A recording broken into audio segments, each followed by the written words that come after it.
Hello, everyone. Today is Good Friday. And I have to tell you, I woke up so tired. My alarm goes off at 5. I pray for about an hour and a half, and my prayer was not good. I could barely open my eyes. You know how you have to creak them open? And it was horrible. I finally found something more.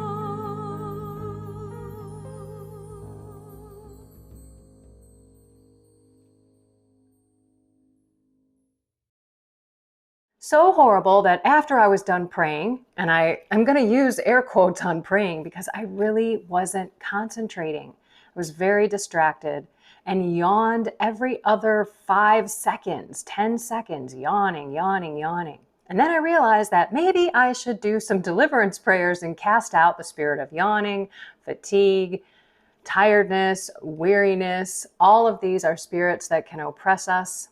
And that didn't work either. It wasn't until I thought about Jesus on the cross. Today, Good Friday. And then I gave my tiredness up to him. I offered it to him on the cross. And I thought, wow, you must be exhausted.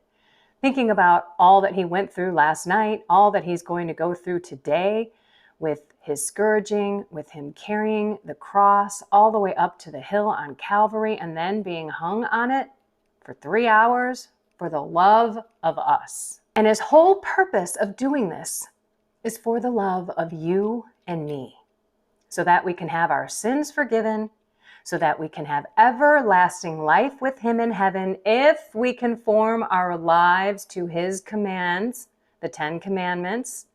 If we do the 2 greatest commandments, which is to keep thy God, the one and only God, in the center of our lives, to love him with our heart, our soul, our mind, all of our strength.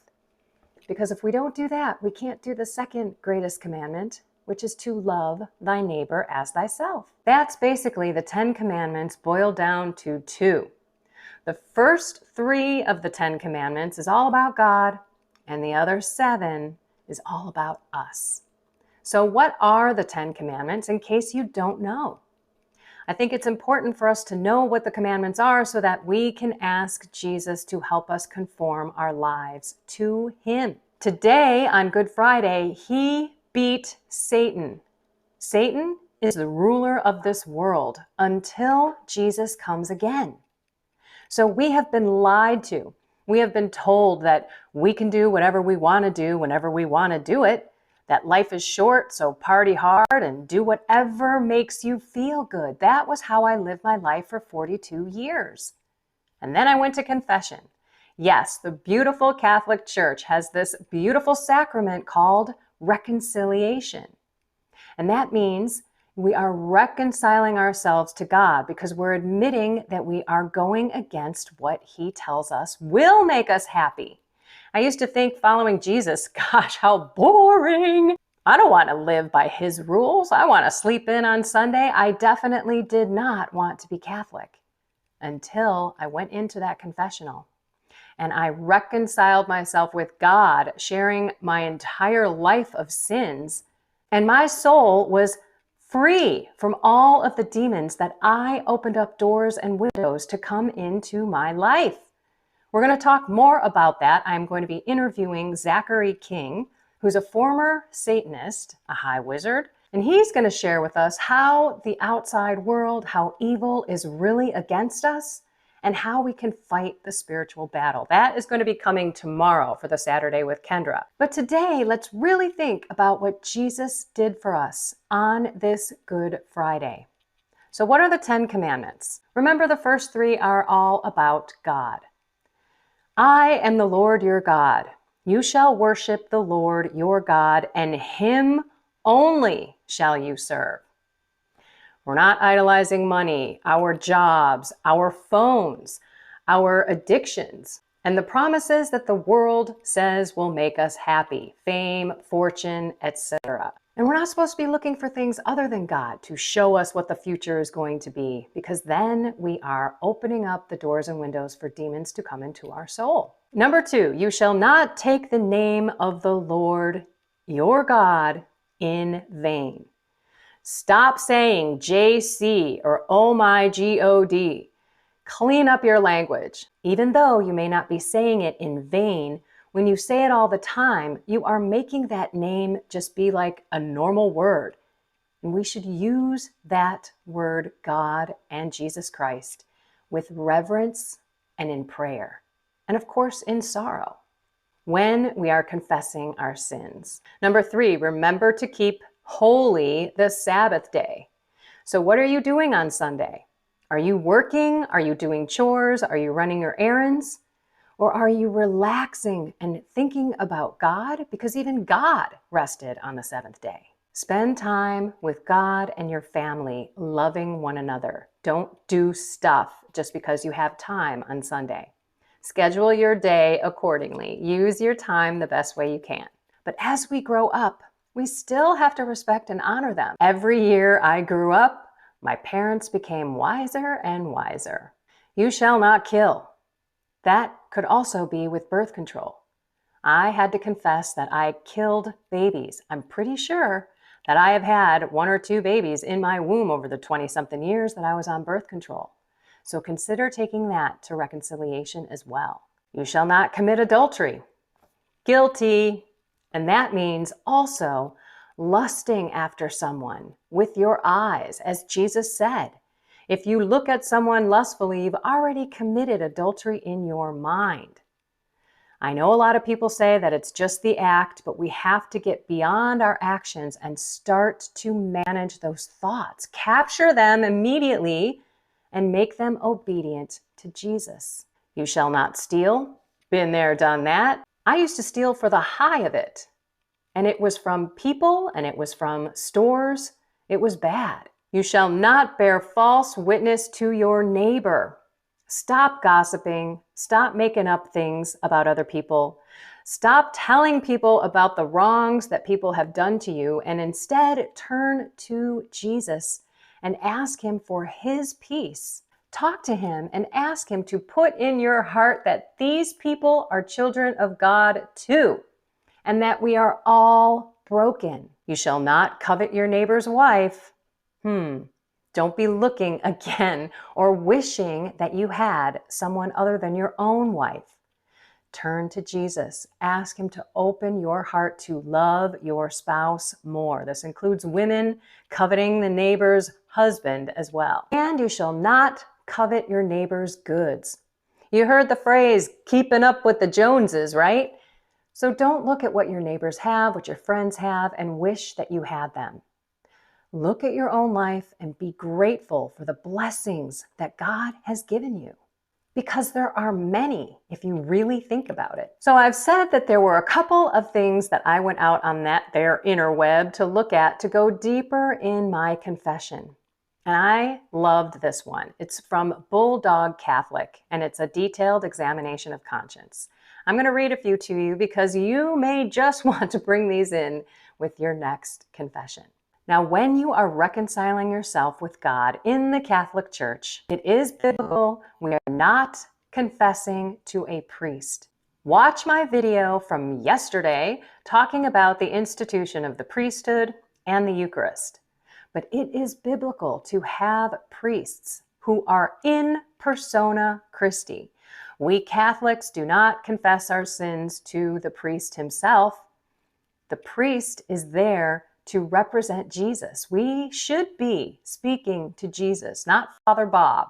So keep that in mind when you go to confession, because your heart should be very pained when you're in there, because you're talking to Jesus Christ, not Father Bob. You should ask yourself for the first commandment, are you just worshiping the one and only God, or do you have other idols in your life? Have I reserved or harbored hatred for God? Disobeyed the commandments of God or the church? Refused to accept what God revealed as true or what the Catholic Church proclaims for belief? Denied the existence of God? neglected to nourish my faith? This means prayer and learning more about the faith, because you're never going to know it all. Every single day, I learned something new. And that's the beauty of the walk, and that's the beauty of the Catholic faith. Have I neglected to reject everything opposed to a sound faith? Have I deliberately misled others about doctrine or the faith? Have I rejected the Catholic faith, joined another Christian denomination, or joined or practiced another religion? Have I joined a group forbidden to Catholics, like Freemasons or communism, etc.? Being a Wiccan, joining a coven, we're going to talk more about that again on my interview with Zachary King tomorrow. Please pray for me. It's actually happening today, but I'm going to post it tomorrow. It's happening today at 5. What a perfect day to interview a former high wizard, a Satanist, who was saved and now is a Catholic on Good Friday. This is the purpose of today. Jesus forgives our sins. This is what it's all about. Have I despaired about my salvation or the forgiveness of my sins? Are you thinking that God is not forgiving you? Are you taking the same sins in over and over again that you have not committed over and over again? That's scrupulosity. We don't want to do that.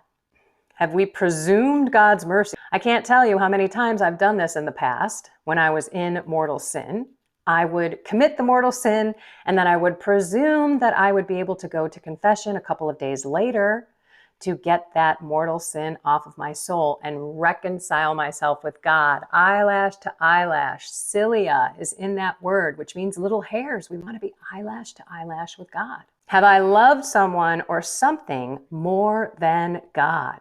Money, power, sex, ambition, etc. Have I let someone or something influence my choices more than God?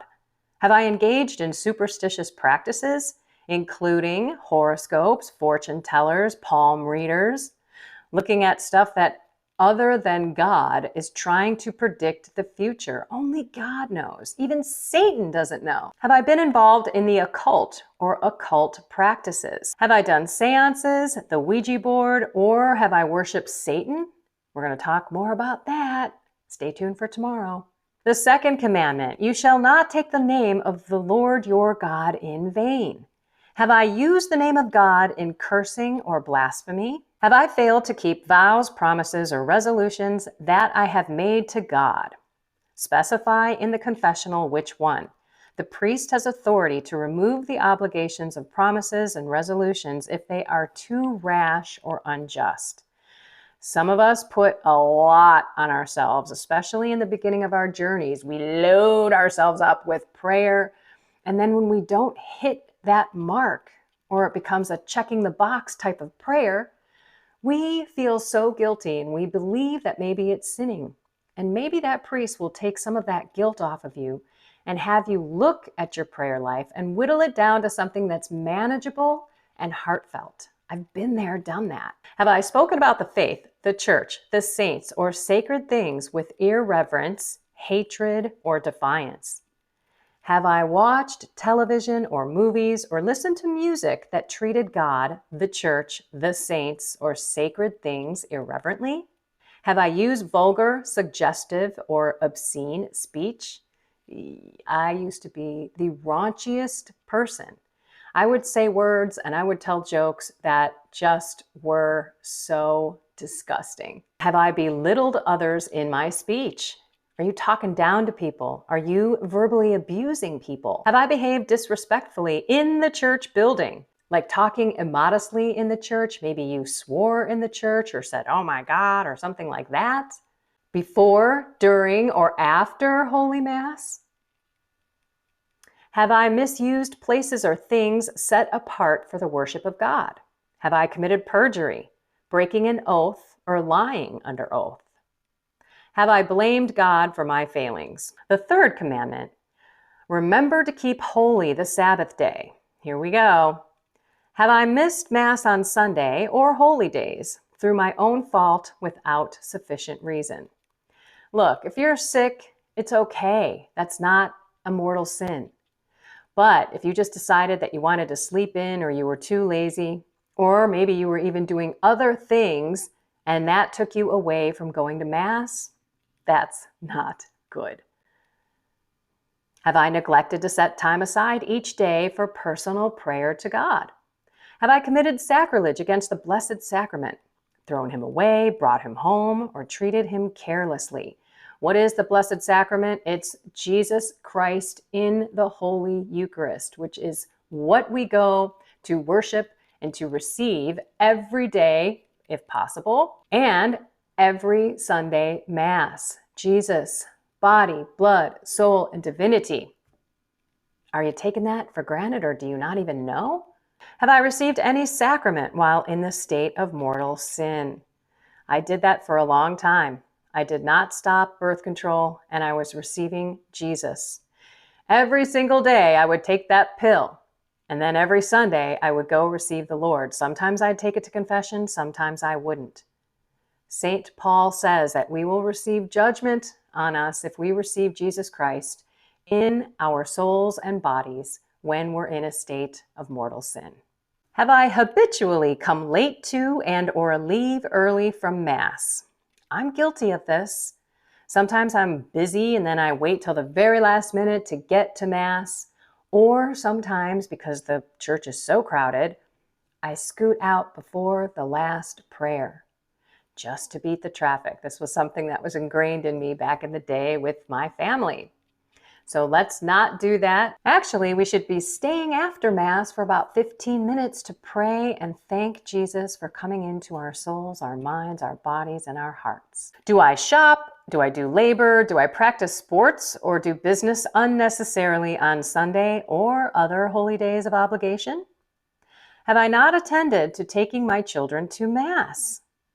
Have I not provided proper instruction in the faith to my children? That's something that I struggle with. So we should all look at ways in how we can speak to our kids about our faith and have an open dialogue. Ask them to ask you any question, but be prepared. You may not know the answer. And if you don't lie. Just say, you know what, that's a great question. I'm not exactly sure. Let me look that up and I'll get back to you. Have you knowingly eaten meat on a forbidden day? Not fasted on a fast day? Have you eaten or drank anything an hour before Mass? Sometimes I cut this kind of close. I'm taking a sip of my coffee with heavy cream right before I go to Mass, hoping and praying that, okay, will it be the hour? We've got to be reverent about that and pay more attention. Okay, fourth commandment, honoring your mother and father. Have you shown disregard for your parents' wishes, displayed contempt of their demands, and or disdain their very being? If you're still under your parents' care, have you obeyed all that your parents reasonably ask of you? Have I neglected the needs of my parents in their old age or in their time of need? Have I harbored hatred for my parents, or have I harbored resentment toward them? Have I brought shame on them? If I have children, have I neglected to give my children proper food, clothing, shelter, education, discipline, and care, even after confirmation? Have I provided for religious education and formation of my children as long as they are under my care? Have I ensured that my children still under my care regularly frequent the sacraments of penance and Holy Communion? Have I educated my children in a way that corresponds to Catholic religious disciplines? Have I provided my children with a positive, prudent, and personalized education in the Catholic teaching on human sexuality? That's a tough one. We have to have these conversations with our kids because they need to know the difference between Satan and this culture who wants to bring them to hell, kill them with mortal sin, versus what Jesus wants, for us to respect our bodies and to find that spouse, if that's our calling, or to be reverent and respect ourselves if we're single, and to devote ourselves to Jesus, not to this culture. Because I'm telling you, you go sleep around, been there, done that, it doesn't make you any happier. It makes you feel worse and used and unloved and sad. And I could go on, but I'll stop. Have I been a good example to my children on how to live the Catholic faith? Have I prayed with and for my children? I do pray for my children, but have I prayed with them outside of grace before meals? Not really. We were supposed to pray the Holy Rosary together during my husband's funeral, but that never happened? Have I broken any just law? Have I supported or voted for a politician whose positions are opposed to the teachings of Christ and the Catholic Church? Have I failed to pray for the deceased members of my family, the poor souls of purgatory included? Yes, I had to take that to confession. If you've been following me for any length of time, you know that I was not praying for the souls in purgatory. Until my father died this past Christmas Day and my husband the following January, did I really open my eyes to the souls in purgatory. So my prayers are more for other people than they are for me. And that is so beautiful. It is a game changer. If you're not praying for others and you're not praying for the souls in purgatory, take that to reconciliation. You shall not murder. Have I unjustly and intentionally killed a human being? Have I been guilty through negligence and or lack of intention of the death of another? Have I been involved in abortion, directly or indirectly, through advice, encouragement, providing money, or facilitating it in any way? Have I seriously considered or attempted suicide? Have I supported, promoted, or encouraged the practice of assisted suicide or mercy killing like euthanasia? Have I deliberately desired to kill another innocent human being? Now, sometimes I have had those thoughts come into my mind and they freak me out. And so I cast out the spirit of death wish immediately because I know that those aren't my thoughts. But some of you may have those thoughts. So definitely take that into reconciliation. Have I unjustly inflicted bodily harm to another person? Have I unjustly threatened another person with bodily harm? Have I verbally or emotionally abused another person? Have I gossiped, slandered, detracted, and calumniated? Have I hated another person or wished him or her evil? Have I been prejudiced or unjustly discriminated against others because of their race, color, nationality, sex, or religion? Have I joined a hate group? Have I purposely provoked another by teasing or nagging? Have I recklessly endangered my life or health or that of another by my actions? Have I driven recklessly or under the influence of alcohol or other drugs? That even just means speeding. While I'm not drinking, doing drugs, and driving, I've had to check myself because I got a little bit of a lead foot. I've taken that to confession too. Have I sold or given drugs to others to use for non-therapeutic purposes? Have I used tobacco immoderately? Overeaten? Encouraged others to sin by giving scandal? Helped another to commit a mortal sin through advice, driving them somewhere, dressing and or acting immodestly myself? So yeah, what we wear, we can have another person commit that mortal sin in their mind. Remember, when they lustfully look at someone, you've already committed adultery in your mind. So watch what you're wearing. Get on your kids to put more clothes on because you're just inviting some lustful thoughts, and they could be sinning in their mind, having these fantasies about you because of what you're wearing. Have I caused serious injury of another by criminal neglect? Have I indulged in unjust anger? Have I refused to control my temper? Have I willingly wanted to hurt someone, quarrel with someone? Have I been unforgiving of others, especially when mercy or pardon was requested? So if someone is apologizing and you're just basically saying, nope, not having it, not good. Again, if you don't forgive, God won't forgive you. That's why we have this beautiful sacrament of reconciliation. Have you sought revenge or hoped something bad would happen to someone? Been there, done that. Delighted to see someone else get hurt or suffer? Or have you treated animals cruelly, causing them to suffer or die needlessly? 6th and 9th commandments: you shall not commit adultery, you shall not covet your neighbor's wife or husband. Have I neglected to practice and grow in the virtue of chastity? Have I given in to lust, the desire for sexual pleasure unrelated to spousal love in marriage? Have I used artificial means of birth control, including withdrawal? Have I refused to be open to conception without just cause? You can look at the Catechism 2368. Have I participated in immoral techniques such as in vitro fertilization or artificial insemination? Have I sterilized my sex organs for contraceptive purposes? Have I deprived my spouse of the marital right without just cause? Honey, I have a headache, but you don't really have a headache? Have I claimed my own marital right without concern for my spouse? Have I deliberately caused male climax outside of normal sexual intercourse? Masturbated, deliberate stimulation of one's own sexual organs for sexual pleasure outside of the conjugal act. Catechism 2366. So yes, this means oral sex. I struggled with this one. I have had some priests tell me that it's not a sin. Other priests tell me that it is. So I have confessed it because that was what I've done. So the deal here is that God wants us to come together as one for the purposes of conception. Now, some of you may be like, well, I'm way beyond having a baby. So what's the difference? It's also a beautiful moment.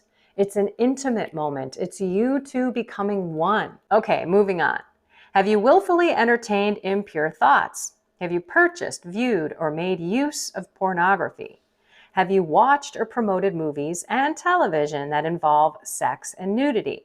Have you listened to music or jokes that are harmful to purity, or read books that are immoral? Have you committed adultery, having sexual relations with someone who is married or with someone other than your spouse? Have you committed incest, sexual relations with a relative closer than the third degree or an in-law? Have you committed fornication, sexual relations with someone of the opposite sex when the two are not married to one another or any others? That's everywhere now. Have you engaged in homosexual activity, sexual activity with someone of the same sex? Have you committed rape? Have you engaged in sexual foreplay, example, petting or excessive touching reserved for marriage? Have you preyed upon children or youth for your sexual pleasure, pedophilia?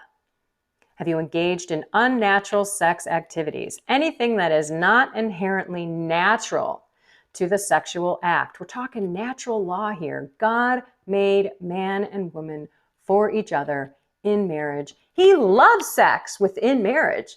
Wants you to have as much as you can. By the way, wants you to multiply too. It's the natural law. For example, God didn't have us pour our coffee into our ear. It's for our mouth. That's how we drink coffee. Our sexual organs have a purpose and a meaning. God just doesn't create things and then allows us to bastardize and pervert it.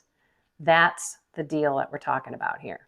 So back to the unnatural sexual activities, anything that is not inherently natural to the sex act, like sex toys, even in the context of marriage. Engaged in prostitution or paid for the services of a prostitute, seduced someone or allowed myself to be seduced. Have I made uninvited and unwelcome sexual advances toward another?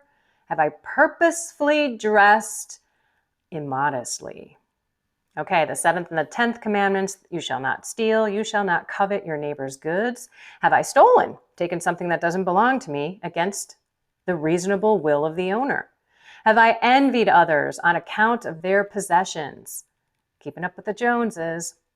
Have I neglected to live in a spirit of gospel, of poverty and simplicity?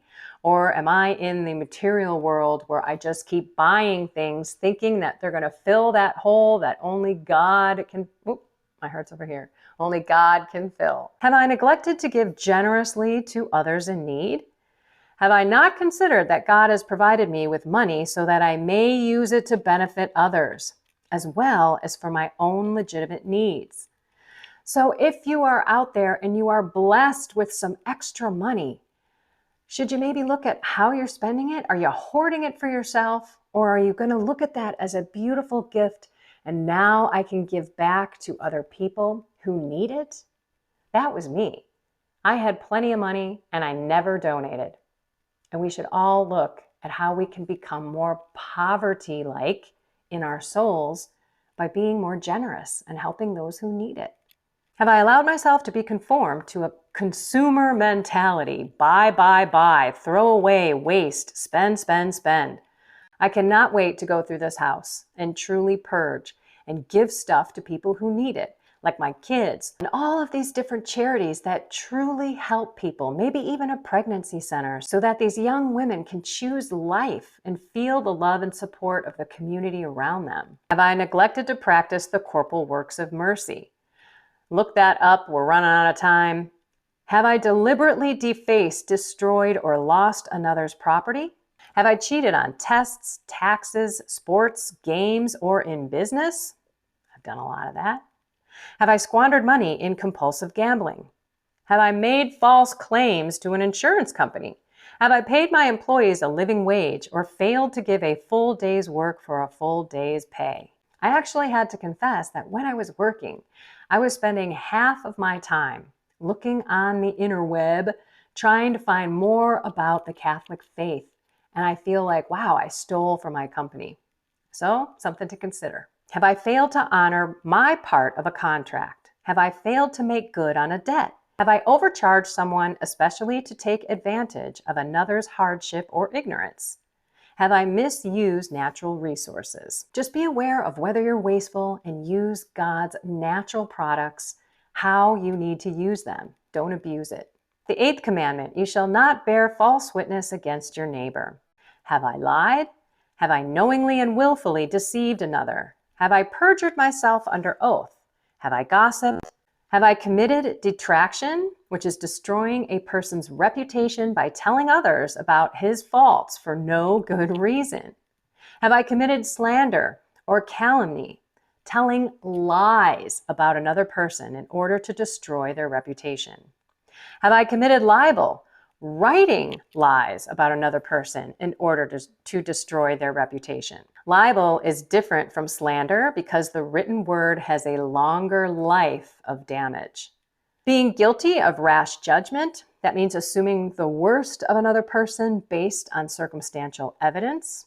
Have you failed to make reparation for a lie you told or for harm done to a person's reputation? Have you failed to speak out in defense of the Catholic faith, the church, or of another person?